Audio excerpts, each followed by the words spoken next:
What is going on, trainers? DrumVillain here, bringing you some more Pokemon Go PvP content, and today we're talking about Season 13 of Go Battle League, which just started, and this is your quick reminder to put a star piece on before you load up the battle screen if you haven't yet, since last night when the cups changed over, you will get a nice big chunk of Stardust if you've hit at least like rank 20 in Go Battle League. I got 300,000 Stardust with a star piece thanks to being Legend rank, so definitely worth having on. Now, Season 13 brings with it a handful of changes that do have a huge effect on the meta in general and which Pokemon are top tier for the Great League, the Ultra League, and even in some cases the Master League. The first change is that Wing Attack has had its energy generation increased. Now, Wing Attack was already a pretty decent move for energy generation, but this buff is going to make it even stronger and really make some surprising Pokemon immensely powerful in the Great League. Specifically, Noctowl sees a monstrous change in its gameplay in the Great League. It was already pretty strong in the Great League and had some nice,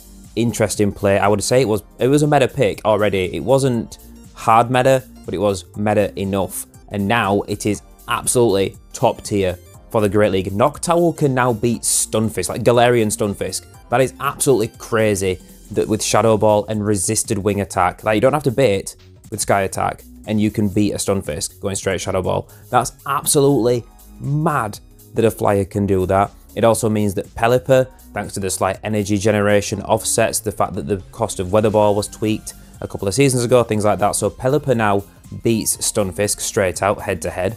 So Pelipper is now regarded as the single best Say Swap in Great League by many. I think it might not be the best Say Swap overall, because when you've got meta shifts like this, you get people predicting flyers as Say Swaps now, so there's a lot of people running hard counters to Pelipper in the back, so it kind of undermines the fact that overall it's a very good Say Swap if everyone's running an answer to it in the back. But it is very, very, very strong. It's very hard to deal with. That Weather Ball is incredibly spammy and hits pretty hard, and that Hurricane Nuke is monstrous if shields are down. But that brings us to the focus of today's video, really, which is kind of the start of the new season overall, but also the main thing I wanted to show was Wing Attack Charizard, which I've not really seen anybody talking about that much, but it does see a big improvement from this. The extra energy generation goes a long way towards getting to those blast burns, which are super threatening to so many picks in this meta, and those Dragon Claws are very, very spammy. So Charizard was already a solid pick in the Great League thanks to access to Dragon Breath, Fire Spin, Blast Burn, Dragon Claw. Great moveset overall, and Wing Attack getting buffed just helps it be even more versatile. So I wanted to try it out, show it to you guys, because honestly everyone's showcasing Noctowl and Pelipper right now. It's all anybody's talking about, and you don't need another YouTuber telling you, by the way, look how good Noctowl and Pelipper is. If you're playing the game, you're going to be running into them, you're going to see how good it is, and if you're following any other channels, you're going to be seeing how good it is. So I wanted to try Wing Attack Charizard for something a bit more unique, for you to see how it plays. And honestly, I was really surprised at the performance from this thing. It seemed to catch a lot of people out that weren't quite sure how to deal with it, and we landed some nice Blast Burn booms as well, as you might have seen in the first matchup, absolutely annihilating that Shadow Lugia. And not just that, this team put in some serious work for me. Like, I came up against Lantern leads, Swampert leads, Galarian Stunfisk leads, which are all classed as pretty bad for Wing Attack Charizard, and I was able to win quite a lot of those matchups, flip the game around, take back control, or even still losing switch advantage, still been able to force my way through those matchups from how hard the Dragon Claws and the Blast Burns can hit. So very, very decent team here. I do recommend you give it a go, some of these Pokemon, if you've not tried them out yet. Now, we have paired Charizard up with some very strong, bulky boys in the back with both Medicham and Lantern, which can both take quite a few serious hits each, but that's just to offset the lack of bulk that Charizard does have a little bit in the Great League. And also, I wasn't sure entirely what I was going to be running into and what people were going to be opting for with these changes to movesets. So I just wanted to make sure I had a strong team to back it up so you guys could really see what it was capable of. You might have noticed that we are running Water Gun on our Lantern in the back, and the recommended move is Spark, especially with this influx of flyers like Noctowl and Pelipper, etc. But the main reason we're running Water Gun is so it makes a slightly better Say Swap against the things that Charizard is going to be losing lead to. Because if we run Spark as a fast move, we're going to be struggling against Galarian Stunfisk specifically as a lead. We're going to need to get Medicham lined up with it, and we don't want to be stuck in that situation, so we want Water Gun so that we can swap it in a little bit more safely against Swampert, against Galarian Stunfisk, other ground types, just so the team's got a little bit more versatility. And I think it was the good shout, looking at how a lot of games ended up playing out running this line. I think you definitely want Water Gun and not Spark on your Lantern But in general, in other lineups, where you're not dependent on Lantern being able to handle ground types, you can go for the Spark and it will see very, very good play as well. Don't get me wrong, this isn't a perfect team, no team is, but it's definitely good enough to hold its own with this meta shift, and I would recommend giving it a go if you're stuck for ideas on things to run. Specifically, I do recommend Lantern. Lantern's fantastic, especially since it got access to Surf. Done absolute wonders for Lantern overall.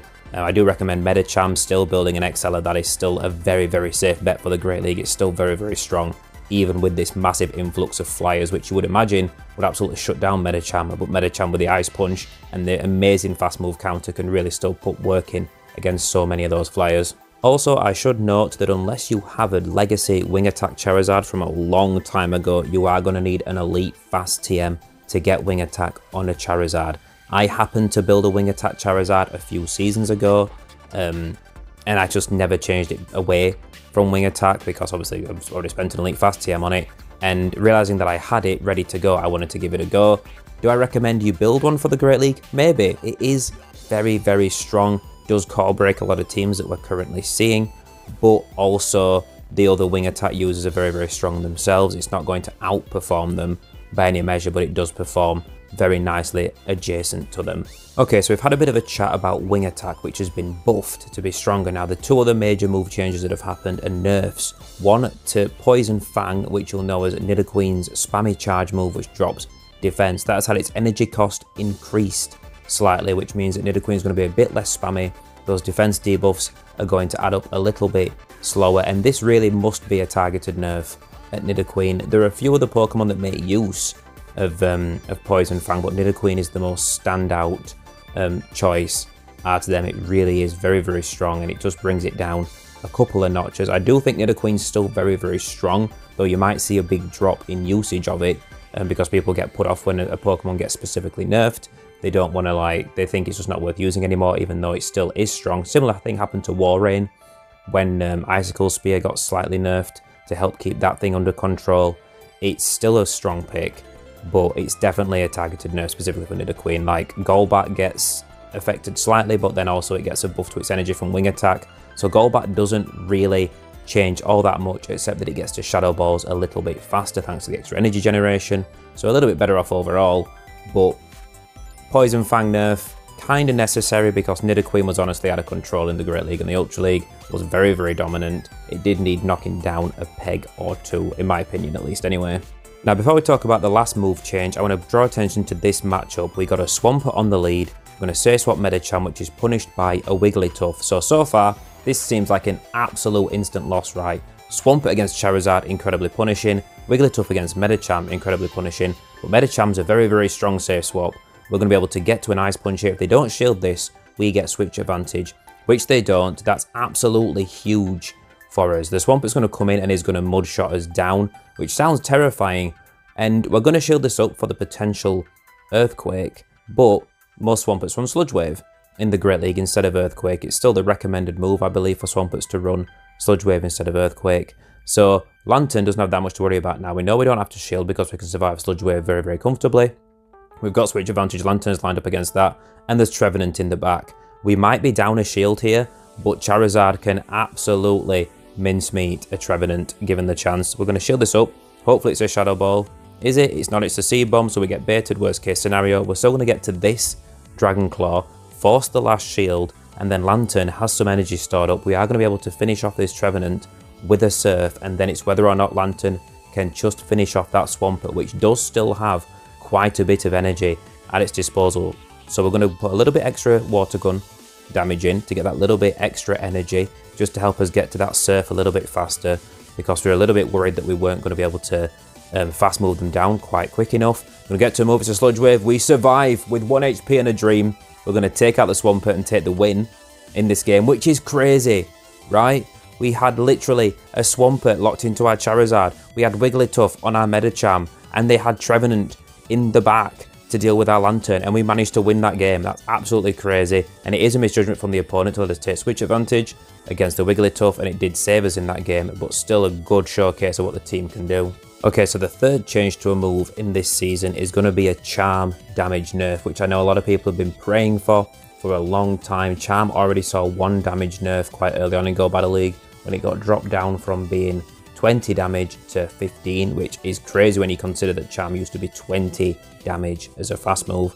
But 16 was still very, very strong. Now it's dropped down to 15 damage per fast move, which isn't really as big of a difference as people think it is. It's not going to affect all that many matchups. There are some key matchups which change in each league, but a lot of the matchups don't particularly change. It does mean that for a lower Ninetales that Powder Snow is slightly preferable over Charm, especially in the Great League, because there's more flyers, so you got that ice type damage and that more spammy ice type weather ball compared to the slightly reduced damage of Charm. But in a lot of matchups it doesn't actually make a difference.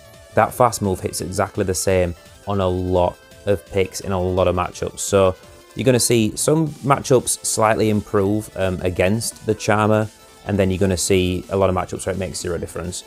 But I don't mind it being tweaked. I didn't think Charm needed it as much as some people are saying it needed it. I get it's a frustrating move to deal with. I'm not super fond of Charm myself, but I didn't think that it was as problematic as I think it's sometimes been made out to be.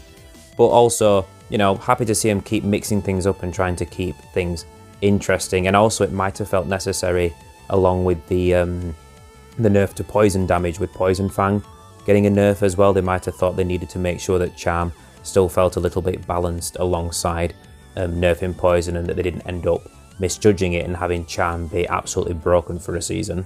Overall, I think these moveset changes are quite fun. I might change my mind a few weeks down the line depending on just how broken wing attack users end up being. It might get a little bit stagnant, but right now it feels interesting and I'm quite enjoying it. I think that's the main thing that the Niantic should be doing each season, is that they should be trying to achieve a balance, which is very, very hard to actually get right. But as they're going, they should be keeping it interesting as well. And I think this wing attack buff is definitely a way to do that and bring some more interesting picks into the spotlight. Now, if there's any particular Pokemon that you want me to try out that you think really deserves some love and showcasing what they're capable of, you should definitely let me know down below. Let me know what you're thinking, what picks you might have tried that have worked out surprisingly well in the current state of the Great League. I think I'm probably going to avoid the Great League remix this time around, because it doesn't really feel like a good idea to bring in a remix cup at the same time that you bring such huge changes to the Great League, because the ban list doesn't reflect what's actually the strongest picks right now in the Great League. What we've actually ended up with in the remix is a meta where a lot of the strongest counters to flyers, like Stunfisk, Bastiodon, and Lantern, are all banned, but some of the flyers aren't. Like Pelipper's not banned, but Pelipper's disgustingly strong and even harder to deal with in that remix cup, because some of the best Pokemon for handling it aren't allowed. So it really does kind of feel like it might have fallen a little bit out of balance for the remix cup specifically, but I could be wrong. But I'm just enjoying the open Great League right now and just building some teams in there and just trying out some of these new moves, some Pokemon with access to these moves that have shifted, and just seeing how that goes. Honestly, with the changes to these movesets, open Great League already feels like a remix of the Great League itself, so I'm happy with the change and the shift. It doesn't feel boring right now playing open Great League, even though I played a lot of open Great League over my time in Go Battle League, so I'm just excited for it overall. Also, not gonna lie, Great League content tends to perform better on YouTube than any of the other cups or the remix cups, etc. And I kind of neglect Great League quite a bit, so I wanted to get a little bit more content out for it as well, you know. So hit like and subscribe and all that good stuff, you know, for the algorithm. Support the channel and let me know what you want to be seeing content for moving forward, because I've focused quite heavily on Ultra League the last couple of seasons, because it is probably my strongest league overall at this point. Now let's talk a little bit of gameplay. So, Medicham lead, fairly common, saw quite a few, which Charizard loves to see. Noctowl safe swap, I tend to try and catch a Sky Attack on Lantern if they do swap in, because Lantern punishes Noctowl quite hard, even if you've got Water Gun instead of Spark. Thunderbolt's still going to annihilate it if they do let it go through. At this point, because they caught a Blast Burn on their Noctowl, we can just Water Gun down entirely, and then we've got quite a bit of energy to dump into this Medicham, put some serious work in, and maybe get a shield. If this isn't a Psychic, it won't knock us out. A Psychic might not knock us out, actually. And we figure it's worth a shield, you know what? We're going to get another Surf off. We're going to threaten and make them dump more energy into us at this point if they want to take us out. So let this go. We can probably farm down with Charizard if they don't swap out straight away, so we're in a pretty strong position. coming up towards this end game. You try and bait us with an Ice Punch, we're not going to fall for it. We can survive it, we get the Surf off, and they've got a Lantern in the back, which our Charizard definitely does not want to see. But also, Charizard is not useless in that matchup. It will get annihilated by the Surfs and the Thunderbolts, but because we've got that fast energy generation, there's a chance we can get to a Dragon Claw, which will do a respectable little chunk of damage and might be able to finish them off if we do get to it. Now, the Lantern's obviously realizing that they need energy to be able to handle the Charizard quickly, and they're going to let us get to an extra Ice Punch and take them out and take that win anyway, regardless.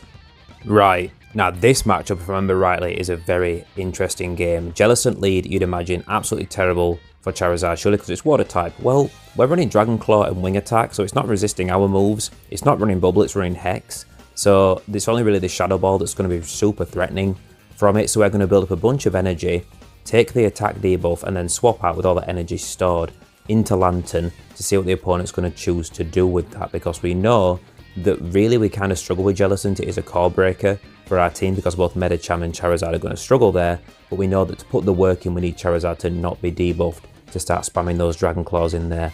So we swap out to Lantern. We're going to bait out a Defense Deoxys, which farms us down, which is pretty scary news because Rock Slide is going to annihilate Charizard as well, but we're going to throw a Blast Burn, tempt them. We're going to throw a Dragon Claw as well because we get the shield. This might not quite take them out if they don't shield it, but they do. So we're going to swap out to Medicham. Now we've got a 2 shield advantage. This Deoxys has a buttload of energy, but a 2 shield advantage can go a very, very long way. And there's a Scammer in the back to meet our Medicham. This is looking absolutely terrible. But again, Medicham can put some serious work in these matchups where the counters are neutral rather than resisted. We're just going to keep going here. We're going to shield this up. We got 2 shields. We've got to use them at some point. Shield the Sky Attack and get another Ice Punch off because we've got quite a bit of energy here. We want to take out this Scammer because we can't farm down Scammer with Wing Attack on Charizard because it's going to be resisted thanks to the Steel typing. Finish off the Skarmory. Can we make it to a Psychic? We just can. This will do a nice big chunk of damage already on the Jellicent. Gets it very, very low. It's definitely in either Wing Attack down or Dragon Claw range at this point, depending on what they choose to do. We got to shield this move if it's a Bubble Beam. That's fine. Deoxys comes in. The CMP tie on the Dragon Claw to take them out. Can we fast move down the Jellicent and take the win? We just can. Just as they get to their last Bubble Beam to finish us off, we take them out. We take the win. GG. I was absolutely buzzing when I won that game. I was super chuffed with myself and my gameplay to pull that win off right there. Right, Medicham lead. You're probably going to see a lot of Medicham leads, and you're going to see a lot of Noctowl Safe swaps, which this team very much deals with quite well. We're going to catch the Sky Attack on the Lantern once again, and then just go ahead and build straight up to Thunderbolt. We're not going to try and bait a shield here. Shadow Ball can put some serious work in here. As we know, Shadow Ball allows Noctowl to flip against Galarian Stunfisk, which means it's going to be able to put work in here against Lantern as well. We're going to build up some extra energy. Maybe they think we're going to go for Double Surf. Maybe we're going to go for the Thunderbolt. They do shield up, and this means now that we're in a little bit of a scarier situation in terms of controlling switch advantage, but also it's not that big of a deal. We're not super weak to Medicham on this line. All our Pokemon can hang out with Medicham pretty comfortably on the opponent's side. So we're not too stressed about switch advantage, but they do let the second Thunderbolt through. Let us take that switch advantage. Spark Lantern comes in to farm us down, which is a little bit scary, but we are going to get to this Thunderbolt, and it's going to do a nice big chunk of damage for us if they don't shield it up, which they don't. Gets it down to 50%. So we've got Medicham to hang out with this Lantern and take it out. We've got Charizard locked down against the Medicham. This is a pretty by-the-books win, unless they pull off some fancy moves here to really flip this game around for themselves. We're going to go straight for the Blast Burn against the Medicham. It's going to hit like an absolute truck, and it does. Now we're going to go for the Dragon Claw because we get to it before they throw a move. So we either deny all that energy on the Medicham or we get the last shield. We do take it out. This Lantern has to dump energy to take us out. It looks like we might have CMP tied here with this Dragon Claw against the Spark because people underestimate how spammy Charizard is with Wing Attack and Dragon Claw now. It's really, really fast that it gets to it. So we CMP tie, we burn some energy on the Lantern. Now we can just shield up comfortably and just counter down, or maybe get to... they still got a shield left? No, they don't. So we're just going to get to the Psychic and take them out. Otherwise, if they had a shield left, we'd just gone for double Ice Punch and it would have been fine anyway. Psychic comes through, takes them out. It's going to be a GG. In terms of safe swap for this team, it doesn't really have a dedicated one. More often than not, Medicham's the safer safe swap, but it does depend what lead you run into, what you should swap out into. Things against like Swampert and Stunfisk, I recommend Lantern as you say swap. And this next matchup, we have a Medicham lead again with a Noctowl lead again. And you might be thinking, is it the same game? I promise you it is not. This does play out quite a bit differently, but the result is probably going to be the same because we are in a strong position. They let the first Thunderbolt through, absolutely annihilates Noctowl straight off the bat. So we're now in a very strong position unless they got a hard counter to Lantern in the back, which they don't. It's just the Medicham that comes in. We can put working with the Surfs and the Water Gun. They're going to have to throw energy. I'll take an absolute beating from this Lantern because we will threaten them if they don't throw energy here to take us out. I don't think we're going to shield. We're going to bring in the Charizard, so getting ahead on more energy. It's just an Ice Punch bait, which isn't going to take us out. We're going to get to a Surf, which is probably going to force a shield at this point or take them out. They are going to choose to drop the first shield, so now things are looking even better for us. Although this Medicham is loaded, if it throws a Psychic, it will hurt. So we're probably going to shield this up. Why not? Preserve some health on the Charizard. It is the Psychic. What's in the back? It's the Lantern. So we're going to go ahead, build up to a Dragon Claw. Well, we've got nearly 2 Dragon Claws stored here. We're going to throw the first one, and then we're going to go ahead and swap into Medicham because that puts pressure on the Lantern to start dumping energy to take us out. And then we can probably just counter them down into Dragon Claw range because we're only 1 wing attack away from getting to the next one. So this Ice Punch bait here is actually a bad idea. We should go straight for the Psychic because realistically, either the Psychic or the Dragon Claw and Charizard will take out this Lantern.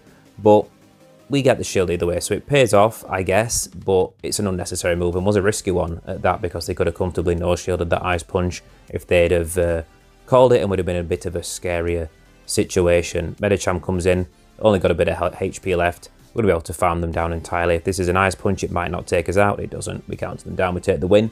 GG. So same team, same lineup, same result. In the end, it really does handle that meta line very, very well, this team. So that's where I'm going to leave it for this video. Be sure to like and subscribe if you've enjoyed the video and the content in general. Also, let me know what you think about Wing Attack Charizard and the team in general down below. If there's any picks you want to see me test out in the Great League and Showcase that you think are being slept on by the community in general right now, let me know. It's a very, very interesting time in Go Battle League after these move shakeups because it really allows some new Pokemon to creep through the woodwork and establish themselves as solid core breakers in the Great League overall. So thank you all so much for watching. You're all absolute legends, and I will catch you guys next time.